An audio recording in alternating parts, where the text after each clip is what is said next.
दोस्तों आज की वीडियो में हम बात करने वाले हैं माँ शाकुंभरी यूनिवर्सिटी सहारनपुर के मास्टर ऑफ लॉ यानी एलएलएम के फर्स्ट काउंसलिंग की सूचना के संबंध में और एमएड की भी फर्स्ट काउंसलिंग की सूचना के संबंध में।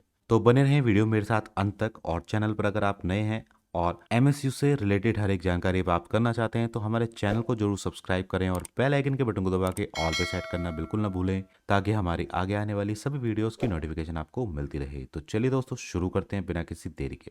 सबसे पहले मैं बात करूंगा माँ शाकुंभरी यूनिवर्सिटी के मास्टर ऑफ लॉ और एलएलएम के जो कोर्सेज के एडमिशन्स होने हैं उनकी फर्स्ट काउंसलिंग का शेड्यूल है वो आ चुका है। आप देख सकते हैं दोस्तों 26/10/2025 यानी कि आज से फर्स्ट फेज शुरू हो जाएगा, फर्स्ट पहला चरण, और 28/10 तक रहेगा। इसमें स्टूडेंट को करना क्या है, इस वेबसाइट पर जाना है www.mscweb.in। इस पर एक काउंसलिंग वाला ऑप्शन है, आइए आपको दिखा देता हूँ किस तरीके से। देखिए इस वेबसाइट पर आ जाएंगे, यहाँ पर काउंसलिंग वाला यहाँ फॉरगॉट स्टूडेंट पासवर्ड पर आपको क्लिक करना है। उसके बाद अपना ईमेल आईडी और मोबाइल नंबर एंटर करना है और लॉगिन पासवर्ड आपके जनरेट हो जाएंगे।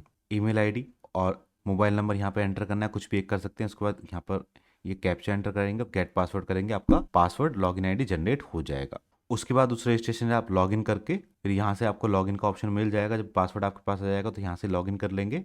और लॉगिन करने के बाद आपको क्या करना होगा, ध्यान से समझिएगा। लॉगिन करने के बाद आपको कॉलेजेस चूज करने होंगे प्राथमिकता के आधार पर, और 700 रुपये उसका शुल्क रहेगा जो कि नॉन रिफंडेबल है, और उसका भुगतान आपको ऑनलाइन करना होगा। ये सारी चीजें आपको 28 तारीख तक कर लेनी है। 30 तारीख को यानी 30 अक्टूबर को यूनिवर्सिटी द्वारा सीटों की उपलब्धता, अभ्यर्थियों की उपलब्धता और अभ्यर्थियों के प्रवेश सूचकांक तथा अभ्यर्थी द्वारा भरे गए विकल्पों की प्राथमिकता के आधार पर, आरक्षण इत्यादि के आधार पर सीट आवंटन किया जाएगा और अलॉटमेंट लेटर जारी किए जाएंगे, जो कि आपको अपने लॉगिन से डाउनलोड हो जाएगा। और 30 तारीख से लेकर 31 तारीख तक आप जहां पर भी आपका नाम आता है, क्या जो भी आपको कॉलेज अलॉट हुआ, अगर आप वहां पर आपका नाम आ जाता है तो अपने सभी ओरिजिनल डॉक्यूमेंट्स लेके जाएं और व्यक्तिगत रूप से वहां पर उपस्थित होकर आएंगे, पर्सनल रूप से वहां पर जाकर अपना एडमिशन करा लें। और एक चरण 5 कॉलेजेस के लिए है, कॉलेजों को वो सभी स्टूडेंट के नाम पोर्टल पर अपलोड करने होंगे। और ध्यान रखिएगा दोस्तों, अगर एक बार आपका आवंटन हो जाता है यानी कि सीट अलॉट हो जाती है और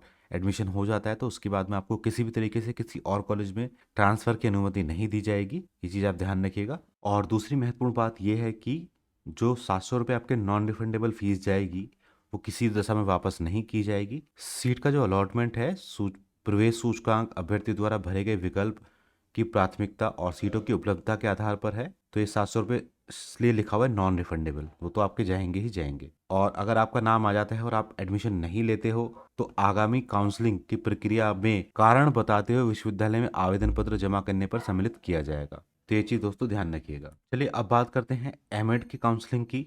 तो एमएड की काउंसलिंग का भी प्रोसीजर सेम है जो कि एलएलएम का रहेगा। वही आपको एमएससी वेब पर जाना है, इस वाली वेबसाइट पर। यहाँ पर ये वाला ऑप्शन चूज करना है, काउंसलिंग फॉरगॉट स्टूडेंट पासवर्ड। यहाँ पर अपना ईमेल आईडी या फोन नंबर डालना है, कैप्चा डालना है, गेट पासवर्ड पर क्लिक करना है। आपके पास में पासवर्ड आ जाएगा ईमेल के एसएमएस के माध्यम से, जो भी आप चूज करेंगे।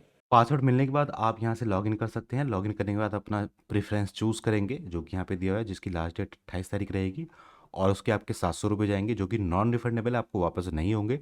आपका नाम आता है या नहीं आता है दोनों स्थिति में। उसके बाद में 30 तारीख को सूची लग जाएगी आप, और आपका नाम कहीं आ जाता है तो आपको अलॉटमेंट लेटर डाउनलोड करना होगा यहीं से लॉगिन करके। और मैक्सिमम 31 तारीख तक उस कॉलेज में आके आपको अपना एडमिशन ले लेना है जहाँ पर भी आपका नाम आता है। और कंडीशन इसमें भी वही सेम रहेंगी कि आपका एडमिशन होने के बाद आपको ट्रांसफ़र की अनुमति नहीं दी जाएगी। और अगर आपका नाम आ जाता है और आप एडमिशन नहीं लेते हैं तो अगली काउंसलिंग के लिए आपको पहले यूनिवर्सिटी में अपना आवेदन पत्र जमा करना होगा, तब आपका नाम आगे सम्मिलित किया जाएगा। और जो 700 रुपये हैं नॉन रिफंडेबल, वो आपको वापस नहीं होंगे किसी भी दशा में, चाहे आपका नाम आए या नहीं आए। ठीक है, तो दोस्तों ये थी माँ शाकुंभरी यूनिवर्सिटी के एमएड और एलएलएम की काउंसलिंग की प्रक्रिया की जानकारी। तो बस साथियों, इस वीडियो में इतना ही। मिलते हैं किसी और वीडियो में, तब तक के लिए जय हिंद, जय भारत।